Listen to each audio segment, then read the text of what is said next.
Why, hello YouTube. This is Baylor Mage again, and I'm making one final video on what might be my favorite build all league. This Spectre Auto Bomber Explode deal.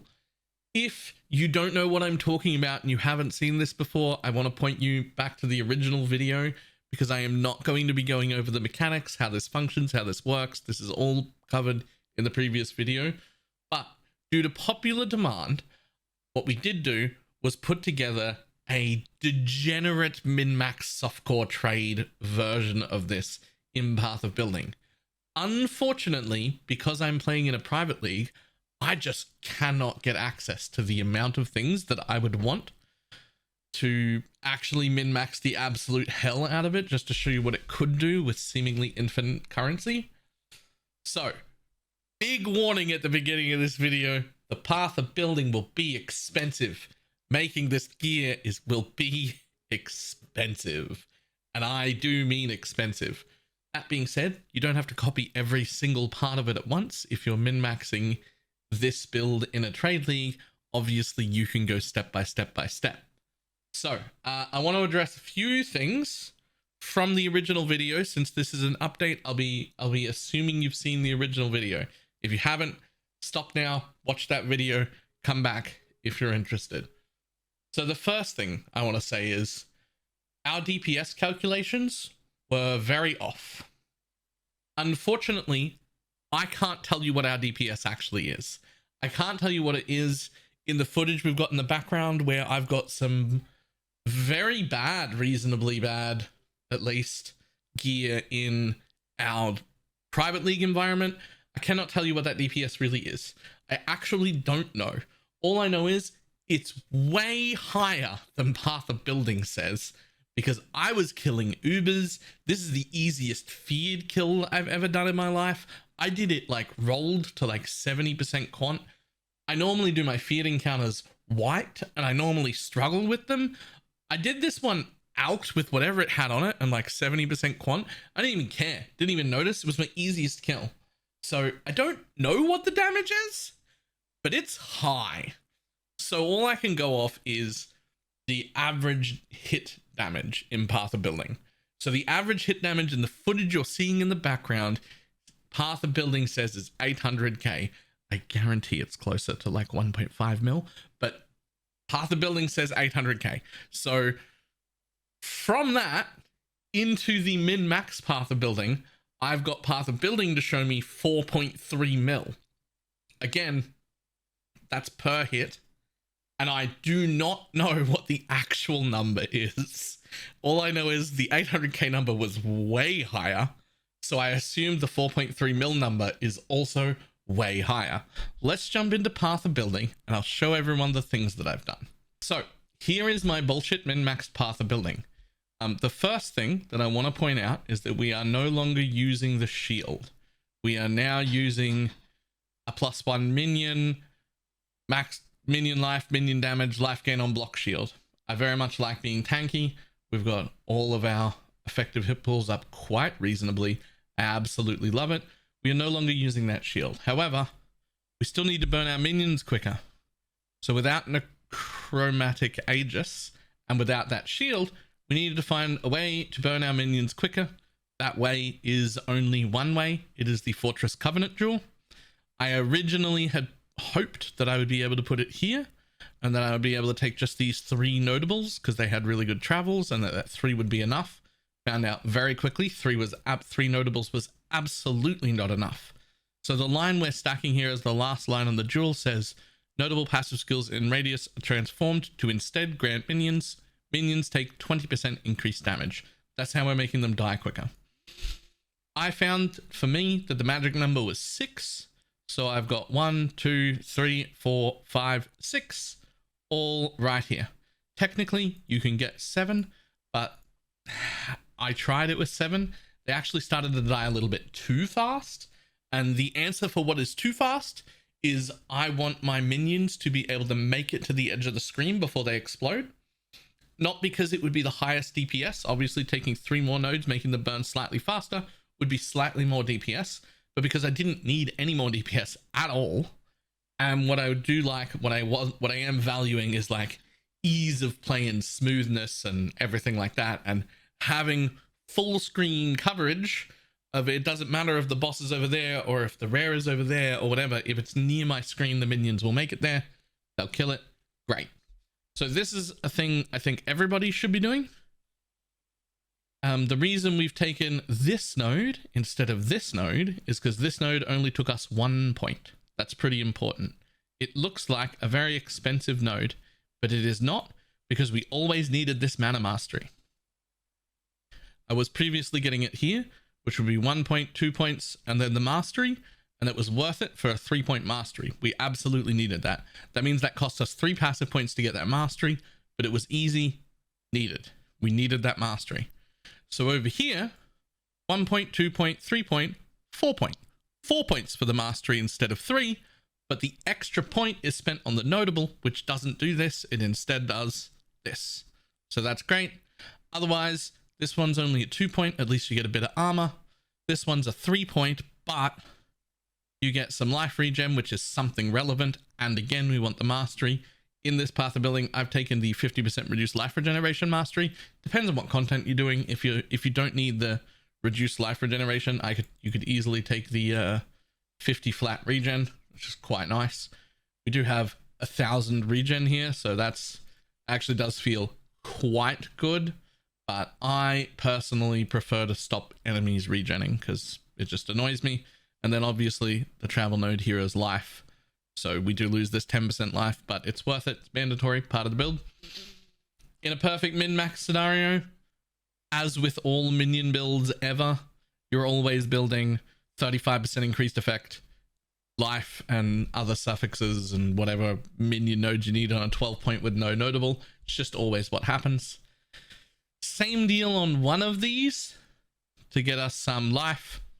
35% increased effect so that it increases that minion life by the most, and a 6 pointer because minion life is just as important as minion damage, if not more so, in this build.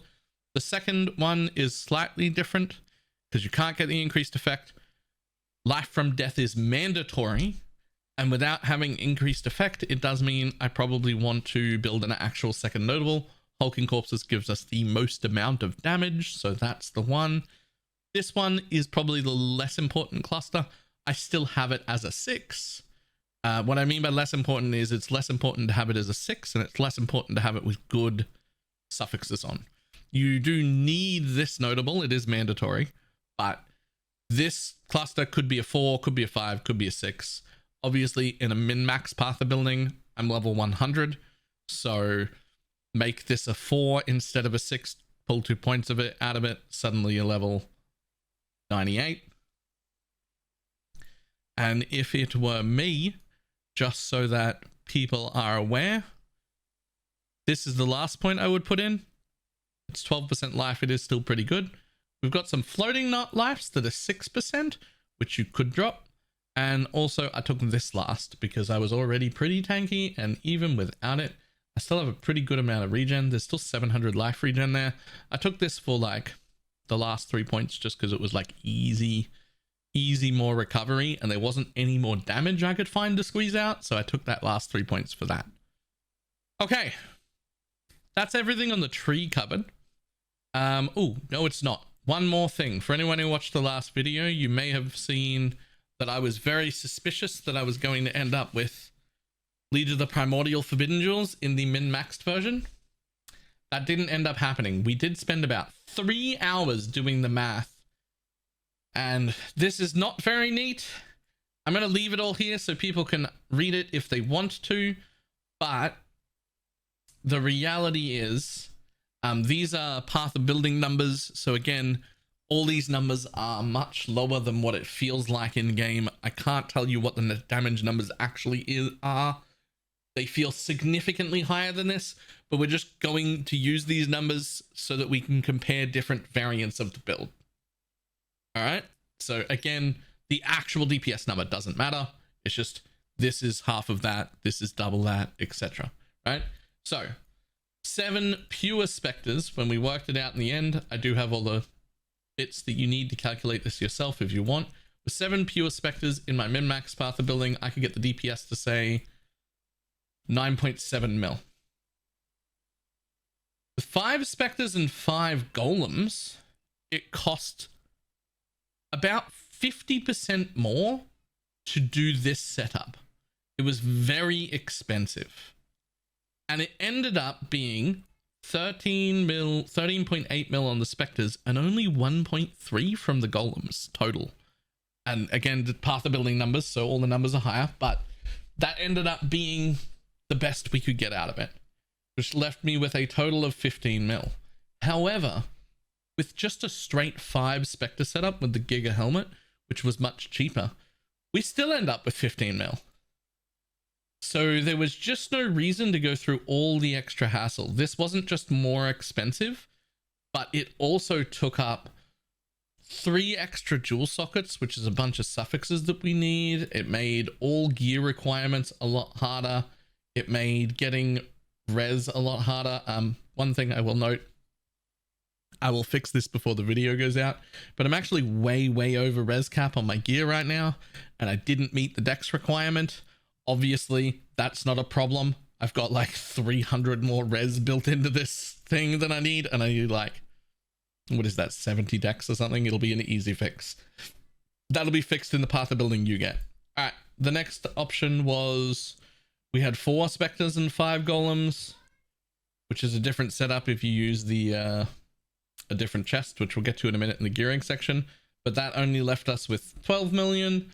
So basically, these were built on calculations where I had 4.3 million per hit showing in path of building on the pure Spectres, and in that setup it would only give me 1.3 million on the Golem. The Golems have 4-second respawn timers. That's the main reason that they don't hold up. Their life is also a lot lower, but if they had like a 1-second respawn timer like these Spectres do, that would have made up for quite a lot. Okay, so moving on to gear. Let's see what's really important. Obviously, this weapon, absolutely disgusting. Absolutely disgusting. But the number one most important part of this disgusting wand is actually minions are aggressive. This replaces Feeding Frenzy and gives you a whole extra support gem. That whole extra support gem, at least for bossing damage, is going to be Conk Effect, which is a lot more damage. Just having minions are aggressive, don't need Feeding Frenzy anymore. Other than that, pretty standard wand for min-maxing for minions. It's just minion damage plus 2 trigger. That's it. Shield we've already seen. Obviously you might not be able to get every single thing on this, but in the interest of building a min-max path of building, I'll show you the perfect shield and you get the best you can get out of it. What I will say is that both the minion life and the minion damage roll are worth more damage than the +1 level of minion is, unless your minion is under level 25. If your Spectre is under level 25, getting it to 25 is the most important because that's where you get an extra Spectre. But if you're already over that, it is the least important damage roll on that shield. Also, you could give up recovery on block if you didn't care about recovery, but obviously I do because this is quite a tanky path of building. But now we get on to the big part. This thing could cost you over a mirror to craft. This is a thing that can definitely be made. It's been made every single league for a while now. Don't think it's impossible just by looking at it. It's definitely possible. There's already proven techniques. We already know how to make these. They can already be made. Gazzy makes helmets similar to this every league, although usually not with minion life because that's not usually something that's usable. We don't want minion damage because it lowers the life that minions have. So this is disgusting. There's plenty of footage. There's plenty of guides online on how to craft this. It's been covered. But just because it can be done and it's like easy to do, and by easy I mean like the method is already worked out and it can be done, that doesn't make it cheap. This is super expensive, but it is essence crafted 30% more LE damage minion life, hypothermia, conk +2. And that's the helmet that replaces our stupid helmet that I've already forgotten the name of, the one that adds 2 Spectres. That's worth giving up 2 Spectres for. Moving on. Actually gross. Moving on, we have 2 options, in my opinion. So this is actually just my +1 Spectre chest that I actually currently have. It's actually so good, I didn't even bother to replace it. You could probably get different implicits, maybe determination effect as an aura effect or something like that. But the reason I didn't replace it is because I personally, from playing it, believe that the damage will be so high you won't care. And what we would rather have is giving up 20% of our tankiness of our damage to get way tankier. And I think we should actually use a brass dome in this setup. That makes us go from 28k armor with a 23k fizz hit to 45k armor, only a 25k fizz hit. So the fizz hit doesn't actually get that much better, but most importantly, you become immune to crits and you gain 5 max res. This makes me very, very tanky. This is the way I would personally do it. It's why I didn't spend any time min-maxing like a perfect rolled +1 Spectre chest, because if I was min-maxing the bullshit out of this in a trade league, I'm going for comfort while I still have more than enough damage to kill every Uber in the game. And this is comfort with more than enough damage to kill every Uber in the game. So I would be going with that, but that's up to you.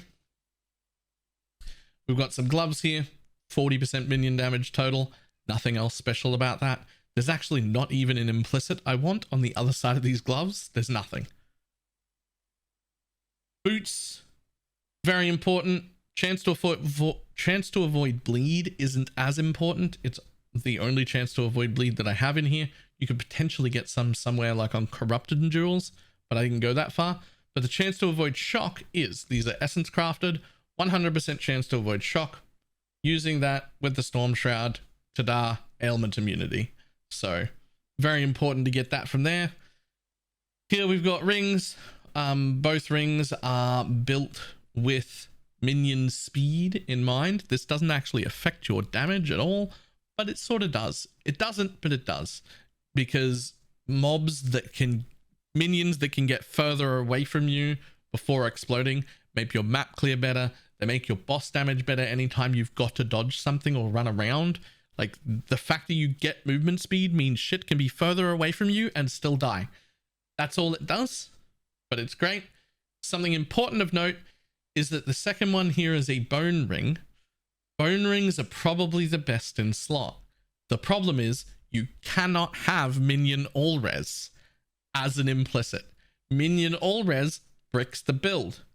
So the only way to make a bone ring is to either corrupt it when you're done and successfully change the implicit, or get a synth implicit that is literally anything except minion all res. We actively cannot give our minions resistance. That will ruin the build. These rings can come with 32% increased maximum life and move speed. So I only put one of them in, but we do have plenty of room for extra resists here. We do have plenty of leftover stats. There's a bit of room to play with. We could have 2 bone rings there. That would be better, but I'm not putting 2 bone rings there because I think that'll be too hard. Obviously, Darkness is Thralled. I've used that to get life, minion life, all res. And the last stat I throw in there was armor just because it's min-maxed, but obviously armor's not that important there.